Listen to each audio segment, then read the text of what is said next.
Assalamualaikum warahmatullahi wabarakatuh.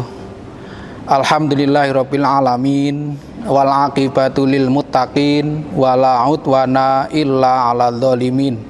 Asyhadu alla ilaha illallah wahdahu la syarikalah al malikul haqqul mubin wa asyhadu anna Muhammadan abduhu wa rasuluh arsalahu rahmatan lil alamin. Allahumma sholli wa sallim ala Muhammadin wa ala alihi wa ashabihi ajma'in. Qala Allah Ta'ala fil Qur'anil Karim, a'udzu billahi minasyaitonir rajim. Ya bunayya innaha intaku mithqala habbatin min khardalin fatakun fi sahratin aw fis samawati aw fil ardi ya'ti bihallah innallaha latifun khabir. Saudara sekalian, para pemirsa yang berbahagia, ayat ini merupakan kelanjutan dari cara Luqmanul Hakim memberikan pendidikan kepada anak-anaknya. Sebelum saya membahas tentang ayat ini, saya akan sampaikan bahwa beberapa waktu yang silam sering mendapatkan pertanyaan terkait tentang batasan ketaatan anak kepada kedua orang tua. Dalam kehidupan sehari-hari sering dijumpai dalam keluarga itu antara pandangan orang tua dengan pandangan anaknya berbeda. Nah, pertanyaan yang sering disampaikan kepada saya, apakah kalau ada seorang pemuda yang segera ingin menikah dengan gadis yang solihah, tetapi orang tua tidak mengizinkan, atau tepatnya belum mengizinkan, karena hal-hal yang tidak bersifat syar'iyah atau tidak terkait dengan ajaran agama. Biasanya yang dipersoalkan hanyalah persoalan-persoalan primordial, persoalan-persoalan terkait dengan kedudukan dan lain-lain. Nah, maka dengan tegas saya sampaikan bahwa ketika alasan orang tua tidak bisa dipertanggungjawabkan secara ajaran Islam, berdasarkan surat Luqman ayat 15, ketika anak tidak menyetujui pandangan orang tua, dia tidak termasuk anak yang durhaka. Nah, ini mungkin tidak nyaman bagi orang tua, tetapi itulah jalan keluar yang sebaik-baiknya. Sehingga Al-Quran pun menegaskan bahwa janganlah kamu taati kedua orang tuamu ketika perintahnya itu perintah yang tidak sejalan dengan ajaran Islam. Meskipun demikian, anak tetap berbuat santun, berbuat yang baik, dengan bahasa lain menolak secara beradab. Nah, itulah dikatakan bahwa anak yang demikian tidak termasuk durhaka kepada kedua orang tuanya. Tetapi kuncinya sesungguhnya adalah bermusyawarah, berdiskusi, berdialog antara anak dan orang tua dengan pikiran yang jernih, dengan ikhlas untuk mencari jalan keluar yang benar menurut tuntunan. Sebab apa? Sebab pada ayat ke-16 surat Luqman yang tadi saya bacakan, Luqman mengajarkan kepada anaknya tentang muraqabah. Yang di situ Luqman mengatakan, wahai anakku, jika ada perbuatan amal baik maupun amal tidak baik, sekecil apapun, artinya kalau dalam bahasa Jawa, saklugut kolang kaling, sebesar atom, itu kan sangat kecil, tidak kelihatan. sebesar virus corona. Nah, kalau zaman sekarang mungkin bisa dipahami begitu. Tidak kelihatan. Sudah sekecil itu berada di dalam batu yang tidak ada lubangnya, atau di atas langit yang jauh, atau di dalam bumi, pasti Allah akan membalasnya. Pasti Allah akan memberikan balasan sesuai dengan amalnya itu. Artinya apa? Kalau Allah mengatakan akan diberi balasan, itu mengandung makna bahwa Allah senantiasa memperhatikan, melihat sekecil apapun amal perbuatan yang kita lakukan. Apakah itu amalan baik atau amalan yang jelek? Kalau amalan baik ya akan diberi pahala, kalau amalan itu jelek akan diberi siksa. Nah, ayat ini memberikan motivasi kepada kita untuk lebih berhati-hati di dalam melakukan perbuatan, karena apapun itu akan dilihat oleh Allah, dan Allah maha lembut lagi maha mengetahui, sangat tajam penglihatannya. Nah, sehingga di samping kita harus berhati-hati, itu juga harus tulus di dalam beramal soleh. Tidak usah memikirkan sanjungan dari manusia, tidak usah memikirkan hinaan atau celaan dari manusia, tapi tulus saja, karena Allah nanti yang pasti memperhitungkan apapun yang kita lakukan. Sekali kita terjerumus ke dalam usaha mencari sanjungan manusia, maka amal itu menjadi tidak bermakna di hadapan Allah Subhanahu wa taala. Jadi penanaman kepada anak-anak kita supaya punya jiwa muraqabah. Muraqabah itu artinya merasa senantiasa diawasi oleh Allah Subhanahu wa taala. Kalau sudah merasa demikian, itu pasti yang dilakukan hanya yang baik-baik saja, dan motivasinya tulus tanpa riya gitu. Jadi kita tanamkan kepada anak-anak kita itu berperilaku yang demikian, dan tidak usah khawatir, Allah pasti akan memberikan balasan. Nah, setelah itu kemudian Luqman menanamkan kepada anaknya tentang pentingnya beribadah kepada Allah Subhanahu wa taala. Ya bunayya, aqimis sholata wa'mur bil ma'rufi wanha 'anil munkari wasbir 'ala ma asabak. Inna dzalika min azmil umur. Wahai anakku, dirikanlah sholat, laksanakan amar ma'ruf nahi mungkar, dan bersabar di dalam mengerjakan semua itu.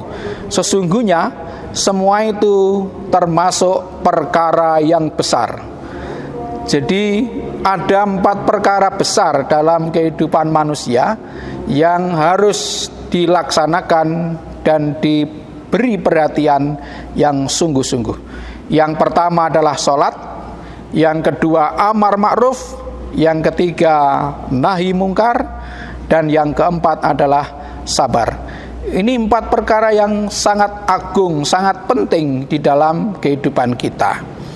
Nah, maka tanamkan kepada anak-anak kita mendirikan sholat dengan benar. Bahkan anak itu kalau masih mendirikan sholat, insya Allah diberi nasihat yang baik-baik itu akan mudah menerima.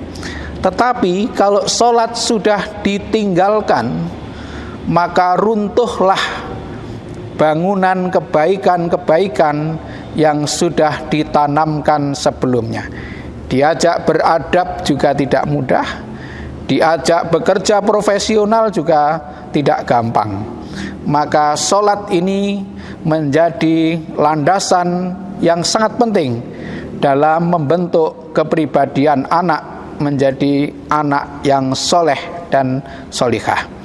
Maka jangan mengabaikan perkara sholat ini, baik menjaga waktunya, memelihara niatnya, meluruskan tata caranya, juga pengaruhnya dalam kehidupan.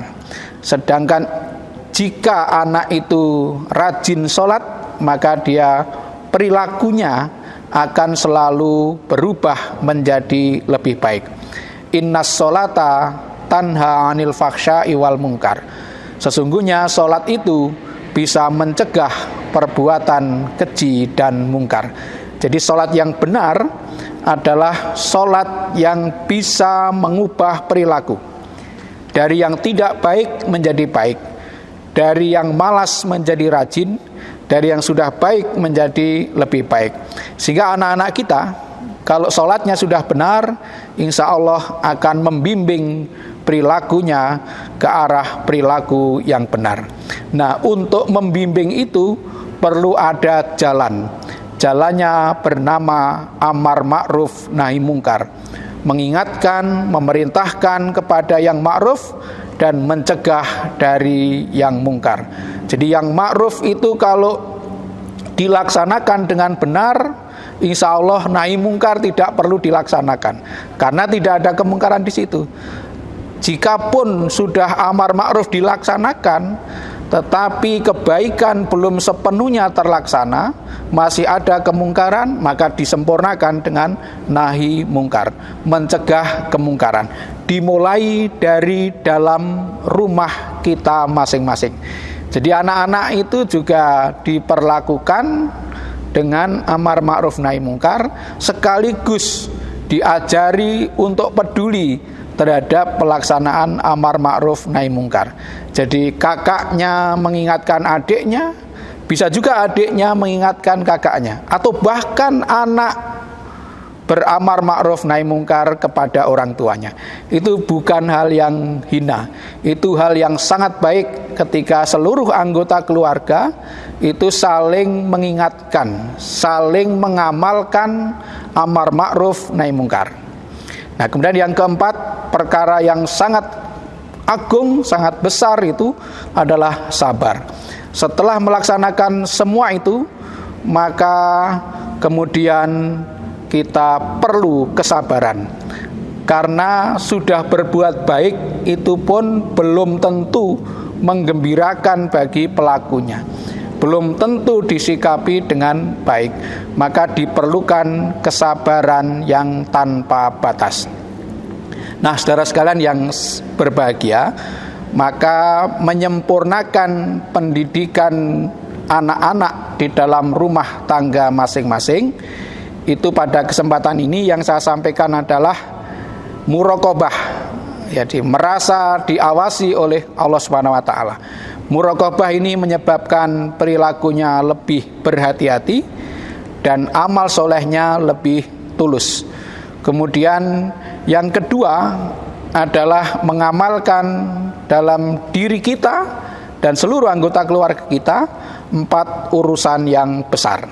4 urusan yang besar itu adalah sholat, kemudian amar ma'ruf, nahi mungkar, dan sabar. Nah, kemudian ditutup oleh Allah dengan ayat ke-18 dan 19. Wala tusa'ir khaddaka linnasi wala tamshi fil ardi maraha. Innallaha la yuhibbu kulla mukhtalin fakhur. Wa qasid fi masjika waghdud min sautik. Inna angkarol aswati la sautul hamir. Yang artinya, dan janganlah kamu memalingkan mukamu dari manusia. Bahasa Jawanya itu melengos. Nah, orang itu kalau melengos berarti menyepelekan orang lain. Profesor Dr. Hamka itu memberi contoh nyata bentuk melengos ini dengan gamblang. Misalnya, saya berjabat tangan dengan seseorang, kok saya tidak melihat orang yang saya ajak jabat tangan itu. Nah, itulah contoh dari bentuk memalingkan muka dari manusia atau melengos tadi. Atau yang lain, saya berbicara dengan seseorang tetapi pandangan saya ke arah orang lain. Nah, itu juga bagian dari contoh melengos. Jadi saudara-saudara yang berbahagia, ini kelihatannya sederhana dan sering terjadi dalam kehidupan sehari-hari. Tidak terasa, ternyata itu sesuatu yang dilarang oleh Allah. Mengapa dilarang oleh Allah? Karena itu termasuk meremehkan orang lain, tidak menganggap orang lain, sehingga sampai jabat tangan saja tidak melihat siapa yang diajak jabat tangan. Nah itu, jadi saudara sekalian yang berbahagia, ayat ini perintahnya adalah perintah untuk menghargai orang lain.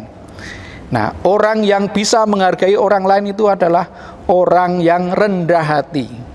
Jadi sekali orang tidak bisa rendah hati, maka sulit untuk menghargai orang lain. Yang muncul adalah sikap sombong dan membanggakan diri.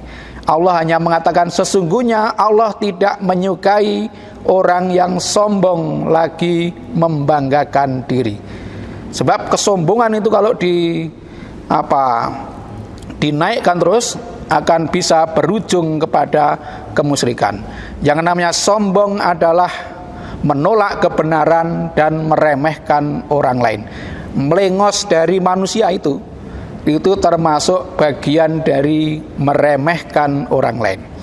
Lalu pada ayat yang ke-19 Allah memerintahkan supaya kita bersikap rendah hati dalam berjalan di muka bumi. Nah, rendah hati itu baik dalam ucapan maupun dalam tindakan. Jadi berjalan itu dengan sederhana saja, tidak usah megal-megol yang berlebihan, tetapi juga berbicara itu juga sederhana saja. Sebab sejelek-jelek suara adalah suara himar, kata Allah seperti itu. Nah untuk itu marilah ini kita upayakan untuk terlaksana dalam diri kita dan tertanam dalam keluarga kita, pada anak cucu kita. Sikap rendah hati, tidak meremehkan orang lain, tidak sombong lagi membanggakan diri. Sehebat apapun, sekaya apapun, atau setinggi apapun kedudukannya, tidak boleh sombong, tidak boleh membanggakan diri. Semakin Anda rendah hati, akan semakin dihargai. Demikian yang saya sampaikan, mudah-mudahan bermanfaat bagi kita. Billahi taufik wal hidayah. Assalamualaikum warahmatullahi wabarakatuh.